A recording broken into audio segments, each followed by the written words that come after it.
Hey everybody, welcome to the Citizen Sports Weekly. As you see, little changing of the chairs here. I'm of course Robert I'm Hardy. Back.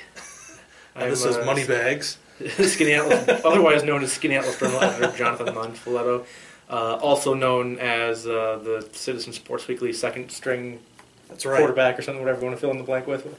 You are our Doug Peterson. Packers fans get that reference. Okay. Maybe. But Chris is on vacation. He's off doing something for 4th of July. So Well, or Canada Day, either one, I guess. True. Today is Canada Day. He is a big fan of Tim Hortons, so yeah, Canada Day it is. So we'll get right to it. We're just kicking off things, literally and figuratively. Literally, yeah. With Women's World Cup. The United States, of course, winning Tuesday night, beating Germany 2-0.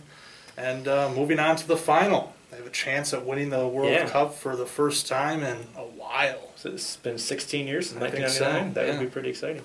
So, yeah, so what, I'm assuming you watched the game or have seen parts of it? I was following, actually. I was following you on Twitter. There you go. As you all should, obviously. Kind of following your commentary, of course, but also keeping up with the game. I wasn't able to watch it, but certainly exciting. And I know Chris and I talked about last summer that this is, again, what I like to call the every 4 years when America cares about soccer. So it's great to see that our team makes it worthwhile, I guess.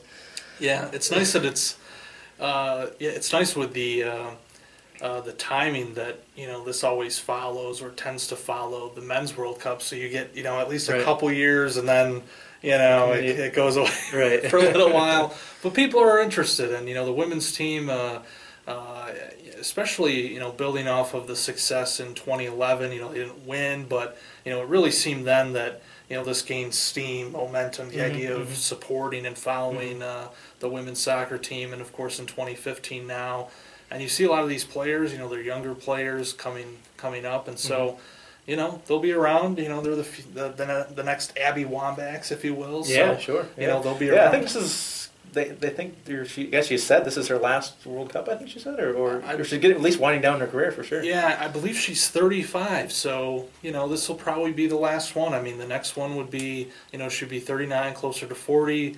So with the youth coming up, her services probably won't be needed. Not that she's... Well, I know I did read a story that she hopes that she can win a World Cup before she winds down her career. Which I think this is, like you said, just about it. Between her age and between the ones that are coming up. So right, yeah, this would be a perfect time to do it. They have a good opportunity. They'll play either Japan or England. That'll be decided Wednesday night. That's when the other semifinal is played, and then the championship game will be played on Sunday. So in Vancouver, actually. Right, yeah. So it'll be a good time. I'll actually be in our nation's capital and heading to Nationals Park for a baseball game. I'm hoping they'll be playing the game, showing the game on the big screen. Well, I was going to say, should I extend the courtesy and tweet the game so that you can follow me? And it will kind of. I would love that actually, just in case. A backup plan would be good. So yeah, it'll be a good time. Always a good moment. This team, they're easy to like. There's a lot of good talent. Carly Lloyd, really shined yesterday. Kelly O'Hara with the big goal, kind of insurance goal at the end. So, there's a lot to like about this team, and hopefully they can pull it off on Sunday. Awesome, we'll see. So. Let's transition, and of course, whenever Moneybags is on, we can talk about NASCAR. We have to talk about. See, Chris doesn't like racing. He does let me talk about it, though. He does let you talk. So we gotta give that to him. That's true. So when Moneybags is on, we've got to talk about auto racing. And this week we have an interesting topic. Yeah, what better week to talk about it than Kyle Busch winning at Sonoma? That's right. Of course, it's well known he had that accident at Daytona, broke one leg and the other foot, I guess it was out for the first 11 races this season, just came back with the Coca-Cola 600. And everyone said, NASCAR granted him the waiver to get into the chase. The rule is you need to be in the top 30 in points and win a race. And so half the battle is done, and now the other half is whether or not he can make it into the top 30. Yeah, it was a big win for him. Obviously you talked about the trials and tribulations he's faced, but the the way that this is setting up this year, I mean, him winning, it's going to be a wide open chase. I think it really is. With the people with the drivers that have won thus far. You had Kyle Busch into the mix, and who knows? Who knows who could sneak in there? Yeah, there's still I think 10 more races to go until the chase. 11 different winners. So assuming Kyle Busch does get in the top 30, that leaves 5 more spots. I think we could see 16 different winners. It's a little unlikely, but there's still plenty of good drivers who haven't won yet. And I mean, Jeff Gordon and Clint Boyer are certainly two that come to mind. Yeah. And of course, we'd love to see Gordon win in his last season and be able to contend for the championship. So that's right. We'll see. That's right. So Sonoma's a road race. And of course, here in upstate New York, we're home to the other track that hosts a NASCAR Sprint Cup Series road race every year, Watkins Glen. And not only the other road course in the circuit, the number one fan-rated speedway on the NASCAR circuit, which is pretty awesome. That's right. There was a USA Today poll conducted. A team of experts put together a list of 20. Readers then picked from those 20. And, there was certainly a little campaigning involved, but Watkins Glen came out on top, beating out the luminaries of the NASCAR Bristol circuit. And Talladega, tracks like that. I think Martinsville finished runner-up. Charlotte was 10th. Bristol was in there, like you said. Talladega. No Daytona on the list. Really? No Brickyard. Michigan, I think, did make the cut, though. So, a lot of great tracks, but Watkins Glen's number one. You're a racing fan. And I went to Watkins Glen, I guess it was about 2 years ago now. Used to go as a kid quite frequently, and it really is a great facility for the fans. It's a great camping area. We always obviously go and stay at the track, and the thing I love is one of the biggest complaints you hear about road racing is you go there live, you can't see the whole track. Well, that's obvious. I mean, you don't need to complain about that because everyone knows it's a winding road course. You're not going to see everything. But at Watkins Glen, they have like I've told you, they have screens up around the whole track. So no matter what part of the track the race is at, you can see it from your seat. And of course, when they come by you, you get to feel the excitement of the stock cars going right by you. So nice. Yeah, I actually haven't been to Watkins Glen yet to see a race anyway. I want to get down there. Might be able to get down this year. We'll see.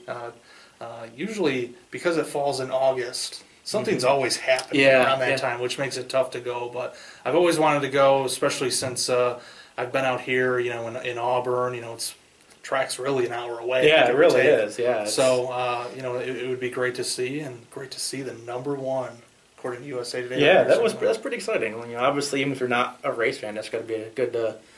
Some local pride, so to speak. So that's pretty cool. Yeah. So let's keep on racing for a second. You're big into the local dirt track racing scene. Oh, you know it. Of course, with summer finally here, it's kind of the heart of the season, really. What should people be looking out there? Well, certainly Weed Sport Speedway. I did a couple stories last year, and they continue to improve the facility. It's looking great. The racing is great. Specials only, so they're not racing every week, which if you like racing every week, there's obviously other tracks you can go do that, but Weed Sport says we want something special for the fans every time we open, so of course there's that. Rolling Wheels is the same thing, specials only. I mean, you could race literally probably 3 days a week if you wanted to be so inclined to go to the races. Of course, around the Syracuse area, you got Fulton and Burrowton, tracks like that. You go out west, there's Canandaigua, Black Rock. I mean, no shortage of excitement. So, and I guess it remains to be seen what's in store for Super Dirt Week, of course, as you've been covering. So, yeah, that's going to be a big question mark this year. Super Dirt Week, of course, being held annually at the New York State Fairgrounds. The fair is undergoing kind of this. They call it like a transformation project. The state providing $50 million, and one of the, they have a bunch of ideas, to improve the fairgrounds. There's talk of an equestrian park and among other ideas, but one of the possible casualties will be the racetrack, the so-called Moody Mile, and that would mean that Super Dirt Week would no longer be held. Certainly at the fairgrounds, but it's possible that it wouldn't even be held in the state. I've obviously kind of been following that a little bit, and there's things that pop up every now and then where if it's if Super Dirt Week isn't at Syracuse, where would you want to see it? And there's no shortage of suggestions, but a lot of fans say you really couldn't have it just because it is unique that it's basically the only mile-long dirt track in the country. I mean, where else would you put it and have that special prestige to it that you couldn't find anywhere else? So it'll be interesting to kind of follow it. I'm sure they could still do it somehow, and hopefully they would. It is, no matter where you have it, it is still a tradition. So yeah, because one of the interesting things about it, from a sports standpoint, is that you look at the fairgrounds, and that's kind of the main event, so to speak. Sure. That's the big part of the week. But you have all of these other races, these other hosts. Weed Sport, I believe, hosted one last year. And of course, you get into some of the other tracks around the area in Central New York, and it certainly could have an effect if they decide that they have to, they want to keep the event and they have to move it, somewhere else completely. So. So it'll be interesting to follow. Sure. We should know more about that. Sometime around when the fair concludes or is going on. It's somewhere around then that they start, kind of really talking about what they're going to do, and so we'll see what happens. But I think that covers it this week. Anything else you want to talk about? Well, the Mets aren't in first place anymore, but we're still Nationals are on top. We're not eliminated yet. We're still in there. That's true. Yeah, I mean, the Mets. It's been interesting. One of the I saw a fascinating stat the other day that the Mets their record at home was phenomenal. I mean, they won most of their home games, and then their road record is just terrible. And because of that balance, that's why they are where they are now after getting off to a pretty hot start. I think. Yeah. We had a 4-game lead at one point. Still looking pretty solid. Like I said, second place. I'm sure. Haven't lost the lead too much yet. Still in there. Hey, I always joke that on opening day I'll say, oh, and the Mets are eliminated, but it's July 1st and we're still very much in it. So I'm pretty pleased. So. Yeah, the Mets have had good pitching this year. I've been able to, being a Nationals fan, I've watched those games, of course, and seen highlights from other Mets games, and one of the big reasons why they are. Where they are right now is because of their pitching. Certainly, so, absolutely.